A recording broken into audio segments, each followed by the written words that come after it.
Veeru academy के YouTube channel पर आप सभी साथियों का स्वागत है। डियर बात करेंगे शिक्षा जगत से जुड़ी हुई तमाम महत्वपूर्ण खबरों पर। सबसे पहले बात करेंगे एनआईओएस डीएलएड को लेकर के सुप्रीम कोर्ट से एक बड़ी खुशखबरी आ रही है।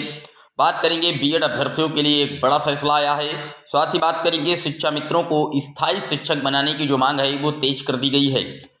अब बात करेंगे आयोग ने निरस्त कर दिया शिक्षक भर्ती का विज्ञापन। साथ ही शिक्षकों से केवल शैक्षणिक कार्य को लेकर के आदेश जारी किया गया है।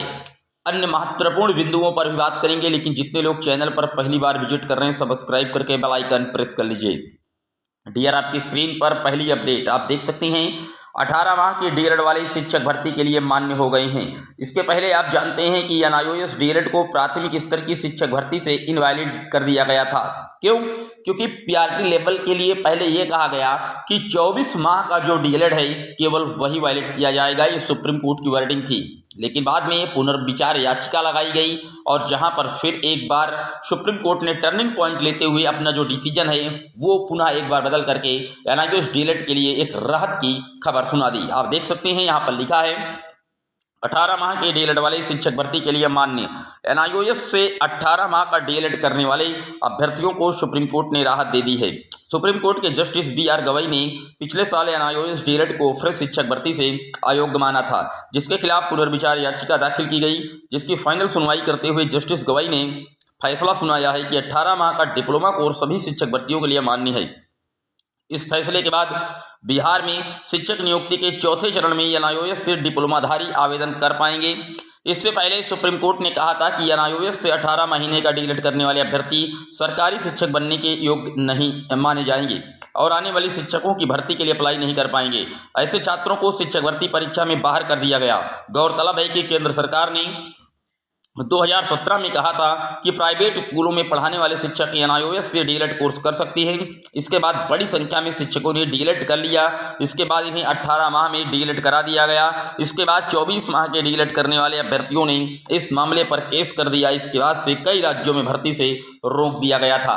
तो आप जानते हैं एनआईओएस डीएलएड यानी कि दूरस्थ शिक्षण संस्थान के माध्यम से ये किया जाता है, डिस्टेंस एजुकेशन से। यहाँ पर जब अवकाश होता है, क्योंकि ये कहीं ना कहीं इंस्टीट्यूशन में पढ़ाते हैं टीचर और पढ़ाते पढ़ाते इनको ये प्रशिक्षण दिया जाता है 18 माह का, तो इसको पूरी तरीके से एक बार पुनः सुप्रीम कोर्ट ने शिक्षक भर्ती के लिए वैलिड कर दिया है। यानी कि जैसे ही किसी भी प्रदेश में प्राथमिक स्तर की शिक्षक भर्ती आएगी और आपने एनआईओएस से डीएलएड कर रखा है तो पूरी तरीके से आपको पात्र कर दिया गया है माननीय सुप्रीम कोर्ट के द्वारा। बड़ी खबर है, एनआईओएस डीएलएड के लिए बड़ी राहत की जो किरण है वो सुप्रीम कोर्ट के द्वारा स्पष्ट कर दी गई है। बात कर लेते हैं अगली अपडेट की। अगली अपडेट आप देख सकती हैं, शिक्षा मित्रों को स्थायी करे सरकार। उत्तर प्रदेश बीटीसी शिक्षक संघ ने प्राथमिक विद्यालयों में कार्यरत 1,48,000 शिक्षा मित्रों को नई नियमावली बनाकर के स्थायी करने की मांग उठाई है। संघ ने सरकार से कहा है कि 25 जुलाई 2017 को समायोजन निरस्त होने के बाद से आज तक 1 रुपया भी मानदेय नहीं बढ़ा। आज शिक्षा मित्र व उनके परिवार खुद को उपेक्षित महसूस कर रहे हैं। संघ के प्रदेश अध्यक्ष अनिल यादव ने कहा है कि विभाग के अधिकारी शिक्षा मित्रों के मामले में केवल कमेटी खेल रहे हैं। अब तक आधा दर्जन से अधिक बार कमेटी बनी और दर्जनों बैठकें हुई, लेकिन आज तक कोई नतीजा नहीं निकला। हर बार शिक्षा मित्रों को निराशा ही हाथ लगी है। उन्होंने कहा है कि देश प्रदेश की डबल इंजन की सरकार से शिक्षा मित्रों को बहुत उम्मीद है। उन्होंने मुख्यमंत्री से मांग की है कि शिक्षा मित्रों का भविष्य सुरक्षित करने के लिए इस मामले का स्वयं संज्ञान लें। आप जानते हैं कि शिक्षा मित्र पहले पूर्ण शिक्षक हुआ करते थे, इनका समायोजन किया गया था माननीय अखिलेश यादव जी के कार्यकाल में, लेकिन उसके बाद मामला सुप्रीम कोर्ट तक पहुंचा था और सुप्रीम कोर्ट ने इनका जो नियमितीकरण है इनको शिक्षक मानने से इनकार कर दिया, क्योंकि इनके पास टीईटी का प्रमाण पत्र नहीं था और इसको लेकर के इनको पूरी तरीके से इनवैलिडेट कर दिया गया। उसके बाद इनको 3 अवसर दिए गए थे शिक्षक भर्ती में कि अगर आप सुपरटेट के एग्जाम क्वालिफाई करते हैं तो आपको 25 अंक का जो वेटेज है वो दिया जाएगा।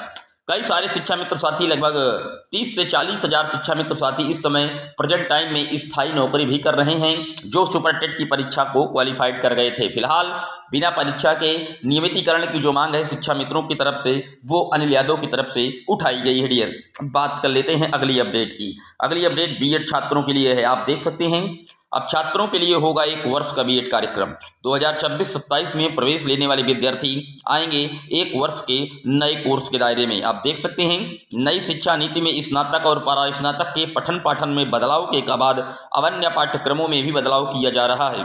अब नए सत्र 2026-27 से बीएड करने वाले छात्र 1 वर्ष का कोर्स करेंगे, जबकि सत्र 2024-25 में प्रवेश लेने वाले छात्र छात्राओं को 2 वर्षीय बीएड कोर्स करना होगा। यही नहीं, अगर 1 अप्रैल 2025 से 31 मार्च 2026 के बीच प्रवेश लिया गया तो उन विद्यार्थियों को भी 2 वर्षीय बीएड पाठ्यक्रम को पढ़ाई करनी होगी। तो आप देख सकते हैं अब 1 वर्ष का जो बीएड है वो क्रिएट किया जा रहा है और निश्चित तौर पर आप जानते हैं कि नई शिक्षा नीति के तहत पुनः बीएड प्राथमिक लेवल के लिए वैलिड होने जा रहा है। बात कर लेते हैं अगली अपडेट की। अगली अपडेट आप देख सकते हैं, शिक्षकों से चुनाव संबंधित कार्य लेने पर कोर्ट ने लगाई रोक। शिक्षकों से नहीं ले सकते गैर शैक्षणिक कार्य। जैसा कि आप जानते हैं कि जितने भी टीचर्स हैं उनको चुनाव इत्यादि में लगा दिया जाता है और कहीं ना कहीं जो विद्यालय हैं उनमें पठन पाठन का जो कार्य है वो प्रभावित होता है। इतने अतिरिक्त कार्य शिक्षकों को दिए जाते हैं जिससे पठन पाठन सुचारू रूप से नहीं हो पाता। इसको लेकर के एक बड़ा जो आदेश इलाहाबाद हाईकोर्ट के द्वारा दिया गया है। इलाहाबाद हाईकोर्ट ने एक शिक्षिका की जो याचिका है, रामपुर की जो शिक्षिका है, उनके अकॉर्डिंग ये मामला लगाया गया है और आखिरकार कोर्ट ने उनको सही कहा और अंततः ये कह दिया कि अब शिक्षकों की जो ड्यूटियां हैं वो गैर शैक्षणिक मामले में नहीं लगाई जाएंगी। बात कर लेते हैं अगला अपडेट। अगली अपडेट आप देख सकते हैं, प्रधानाचार्य के 884 और प्रधानाध्यापक के 729 पदों का मामला है। आयोग से 1613 पदों का जो अधियाचन था निरस्त कर दिया गया है। उत्तर प्रदेश शिक्षा सेवा चयन आयोग ने 1613 पदों का अधियाचन निरस्त कर दिया। इनमें अशासकीय माध्यमिक इंटर कॉलेज में प्रधानाचार्य के 884 और हाई स्कूल के प्रधानाध्यापक के 729 पद शामिल हैं। अब आयोग नए सिरे से अधियाचन मांगा है। शिक्षा सेवा चयन आयोग के सचिव मनोज कुमार की ओर से सभी जिला विद्यालय निरीक्षकों को जारी पत्र में कहा गया है कि उत्तर प्रदेश माध्यमिक शिक्षा सेवा चयन बोर्ड की अधियाचन 19-20 एवं अधियाचन 21-22 में प्रधानाचार्य व प्रधानाध्यापकों के पदों के ऑनलाइन अधियाचन प्राप्त हुए थे, जिनका विज्ञापन प्रकाशित नहीं किया गया। आयोग ने इन ऑनलाइन अधियाचनों पर चर्चा के लिए हुई बैठक में इन अधियाचनों को शून्य घोषित किए जाने का निर्णय लिया है। अब नए सिरे से अधियाचन मांगा गया है। अब जब वहां पर नए सिरे से अधियाचन पहुंचेगा तो उसके बाद ही जो शिक्षकों की अब ये भर्तियां हैं वो देखने को मिल पाएंगी। डियर, ये था शिक्षा जगत से जुड़ा हुआ दैनिक वीडियो। कैसा लगा कमेंट जरूर करिएगा। चैनल पर जितने लोग पहली बार विजिट कर रहे हैं सब्सक्राइब कर लीजिएगा। वीडियो को दोस्तों के साथ जरूर शेयर कीजिएगा। लाइक और सब्सक्राइब की संख्या कम हो रही है, व्यूज कम हो रहे हैं, इसका रीजन क्या है कमेंट में जरूर बताइएगा। हम आपको ऑथेंटिक अपडेट लगातार देते हैं, फिर भी आप चैनल का सपोर्ट क्यों नहीं कर रहे हैं दोस्त, जरूर शेयर कीजिएगा। फिर मिलेंगे आपसे एक और वीडियो में, तब तक के लिए जय हिंद जय भारत।